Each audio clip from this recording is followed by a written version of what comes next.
Hello there and welcome back. This is part 3 of our ill-defined radiolucent lesions, the start of really diagnosing malignancies. This one is going to cover lymphoma, some more rare malignancies, and then I'll present to you some cases and see how much you've learned. Let's get started. All right, on to non-Hodgkin lymphoma. I've shown this image to a lot of students and a lot of them argue, well, it looks well-defined, so I want to say it's a well-defined thing, but look for these little ragged remnants of trabeculation behind. Also look how it's extending into the marrow spaces. It's kind of widening some of these marrow spaces. It's more invasive than just being isolated to this one part of it looks well-defined. And it looks well-defined because that's the area where it's completely eaten through and through the buccal and lingual cortices. But that ragged appearance, eating into the bone, this is not normal marrow space here. This is the same image, the same patient, but a panoramic radiograph. You can see how it's extended back, probably reaching around the root of this tooth as well. The floor of the maxillary sinus is somewhat attenuated, meaning somewhat more radiolucent than it would appear normally. And so this is a pretty extensive lesion. Can I tell specifically that this is non-Hodgkin lymphoma? No. Some of the signs that speak to me as a radiologist is that increased marrow space. That to me looks more like a hematopoietic thing. So those are the ones that really tend to invade the marrow space like that. But I couldn't rule out things like a fibrosarcoma, even an interosseous, although I said it was rare, interosseous squamous cell carcinoma. Here, this one, the posterior periapical of the same case. Really see how it's invading, kind of eating into those marrow spaces, leaving behind these spindulations of the trabeculae. And it is extending all the way back here to the root of that tooth. Look for it to invade the PDL spaces. Lymphoma, any of these malignancies that we've talked about can do that. This is one that typically occurs in older patients. In the next slide, I'm going to talk a little bit more about age and why it is that we expect lymphoma to just be in older patients, even though there's certain types of lymphoma that younger patients can get. Okay, this image is a great one for showing that it's invading those PDL spaces around the roots of these teeth. You get that little PDL space halo around the roots of the teeth, especially when you don't suspect a periapical inflammatory lesion. It doesn't look like your typical periapical radiolucency. It's more involved around the sides of the teeth and more just that irregular destruction of the PDL space pattern, which should be a strong indicator of a malignancy. And then down here in some periapical radiographs, we see that same sign, this kind of ill-defined lucency around the apices of the teeth. As far as I can tell, no caries, no fracture, nothing making me think this tooth should have a periapical inflammatory lesion. Especially in the anterior mandible, you might be thinking, what, cemento-osseous dysplasia? But it doesn't really look like that either. Cemento-osseous dysplasia tends to stay isolated just to the apices of the teeth, just like a periapical inflammatory lesion. And so this is more of a sign of malignancy. All these are non-Hodgkin lymphoma.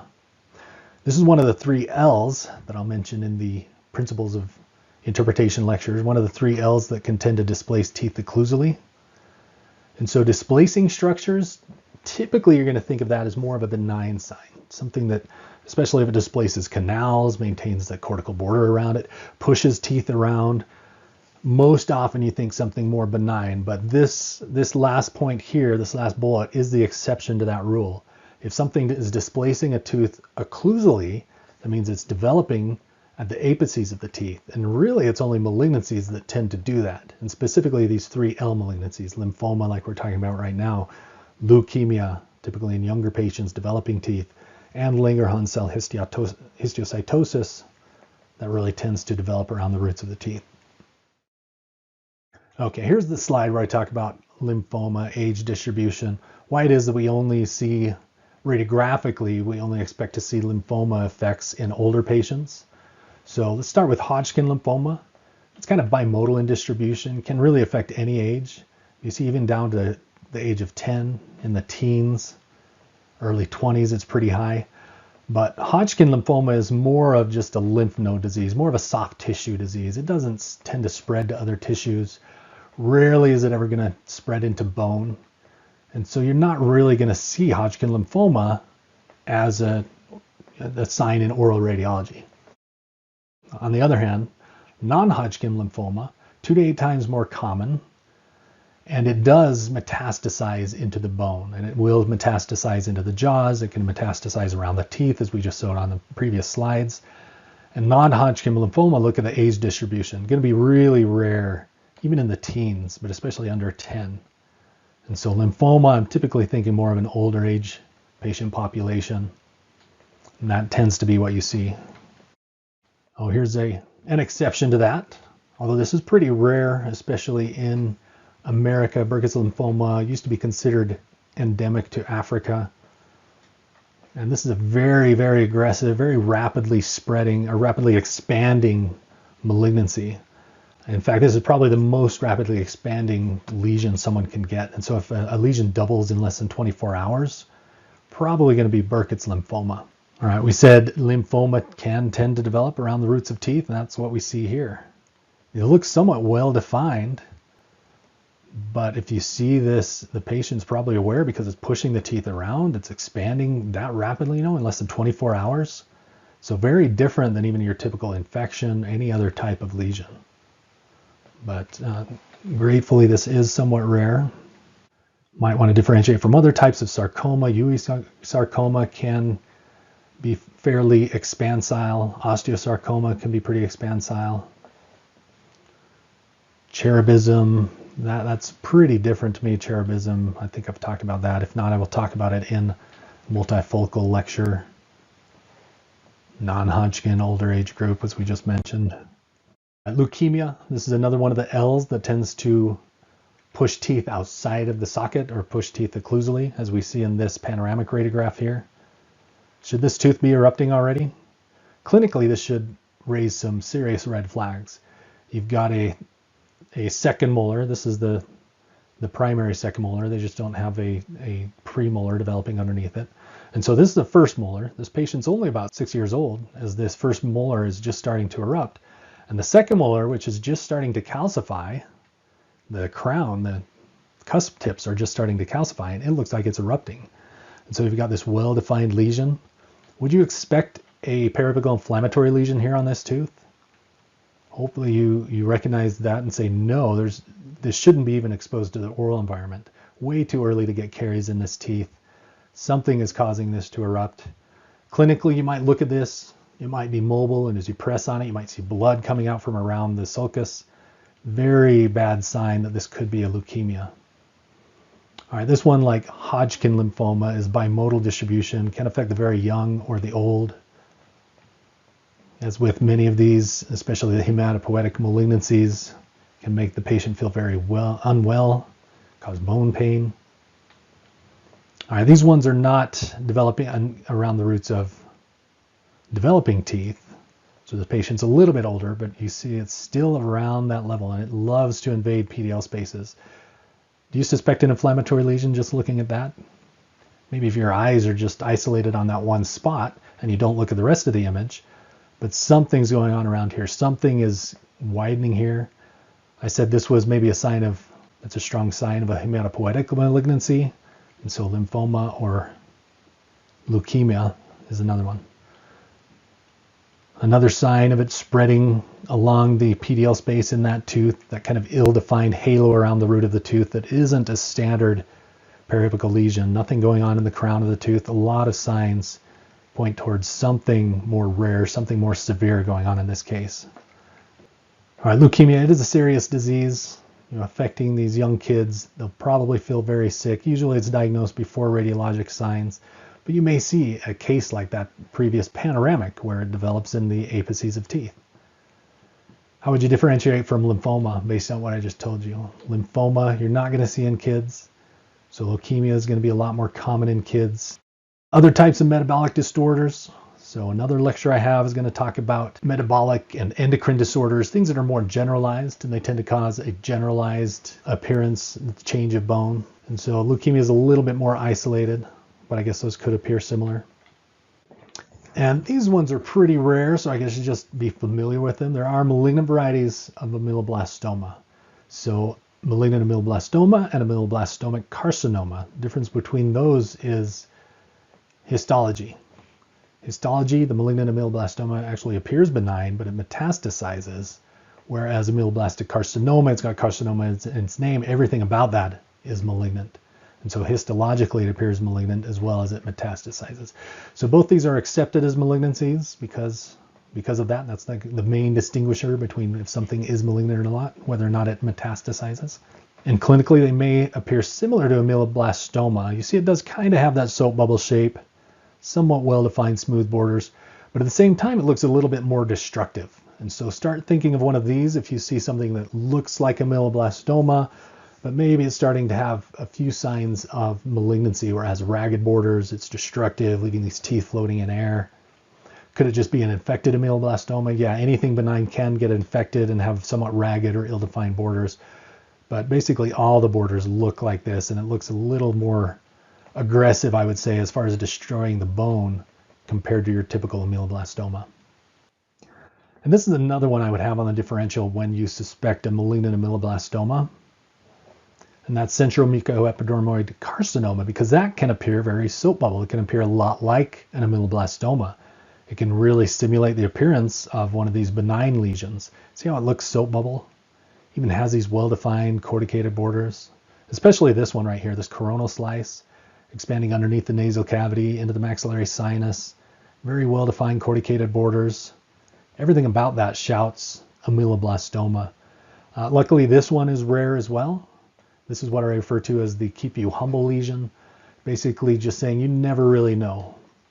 Maybe if we look through the entire volume here, we'd see signs of more of those ragged borders, just like I was talking about on the previous slide, where something hints you in the direction that it's more malignant or more aggressive than your typical benign tumor.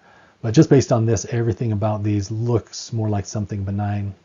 So keep that in mind. You see a lesion like this, you suspect probably under differential for these ones, just based on what we see here.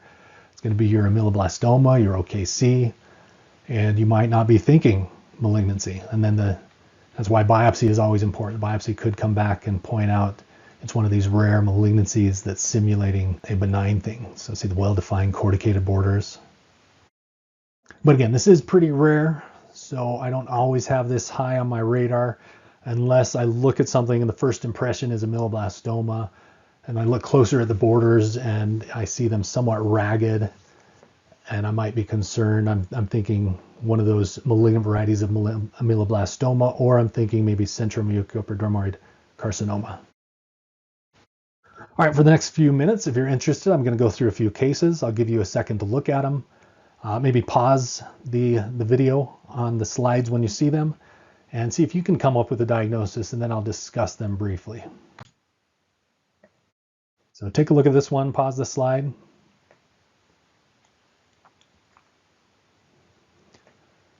You've seen this before, and hopefully you can identify right away where the problem is. You see these teeth floating in air. When I look at a panel, my eyes are just drawn to the sinus borders, just because I'm used to doing that. I'm used to looking at the anatomy. I look up at the top first, kind of divide it into thirds, and I look at the anatomy up here. If you can see the orbits, which we don't in this case, I look at the orbits. And so right away when I see something like this, a panel like this, it stands out to me. This sinus border is missing. This has ragged borders, something ragged and destructive. This is a malignancy. This is one of those cases of squamous cell carcinoma arising from the sinus. Is there a problem here because this is all blurry? No, that's more of a panoramic geometric phenomenon where these aren't in the focal trough. Maybe they had a heavy overbite and the mandibular teeth are class 2 occlusion. They're back pretty far because they look spread out wide and blurred.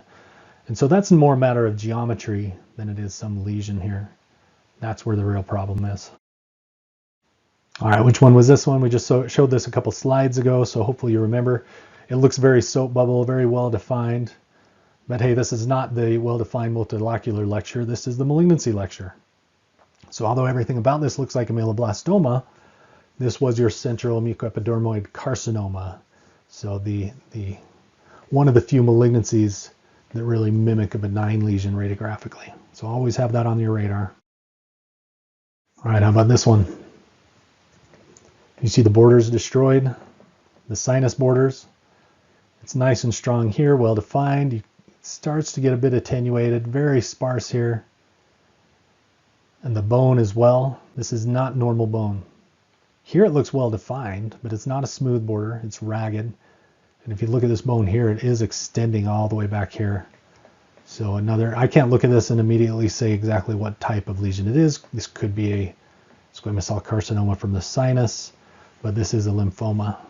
It is an older patient. Maybe that's something that could clue you in, although carcinoma is going to be more common in older patients as well. But we said our non-Hodgkin lymphoma was the one that can affect the jaws, that can appear radiographically. And so non-Hodgkin is one that we're going to see in our radiographs. And that one affects more commonly elderly patients, very uncommon in young patients. Take a second to diagnose this one. Give your differential.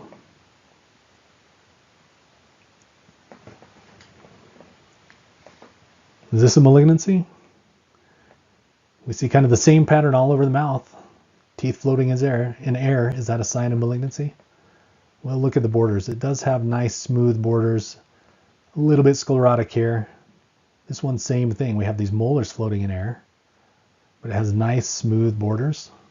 The fact that we just see periodontal bone loss everywhere, you know there is periodontal bone loss going on. And yeah, in some of these cases, it's just perioendo lesion. Because the periodontal bone loss is so severe, we see large amounts of calculus around the teeth. Here's a tooth floating in air, completely come loose. Here, I wish I could get paid to extract these ones, just go in and pluck them out. And so this is just a chronic periodontitis, just a very severe periodontitis that's completely destroyed the bone around these teeth. All right, what about this one? Probably getting a little bit ahead of myself with this case because I talk about this one more in the multifocal lecture, but I did mention this as one of the 3 L's. This is Langerhans cell histiocytosis. And how do we distinguish that from the previous case? Does that look just like a typical periodontitis? What's different about it? Maybe you'll appreciate this scooped out appearance. Periodontitis does not do that. It doesn't undercut the alveolar crest. If you go back to that previous case and compare it, the chronic periodontitis, it comes from the periodontal attachment and it doesn't have this underlying scooped out appearance is what we call it. So that's one of those key radiographic signs, the scooped out appearance. Strong indicator of Langerhans, although it could be a metastasis, but it is an indicator of something much more severe than your typical periodontitis. And also they don't have as severe periodontitis in many of these areas. Another scooped out appearance on this side, very destructive through here. You know, even with severe periodontitis, you don't expect to see this amount of bone destruction. So bad sign. And Langerhans cell histiocytosis is one of the ones that I say to remember develops around the roots of the teeth. And what about this? Same or different as that previous case? Is it scooped out? Yeah. Is that just from a periapical lesion? No, and Langerhans can occur more at the midroot level, although a lot of times it does look like it's at the apices. Some of this does look like it could be florid sphenoosseous dysplasia, but here it eats through all the alveolar bone. Here it even extends back into the ramus. Very extensive destruction. So that was another case of Langerhans cell histiocytosis. That does it for our ill-defined or irregular radiolucencies. Next topic is going to be ill-defined or irregular opacities. So we'll see you on that one.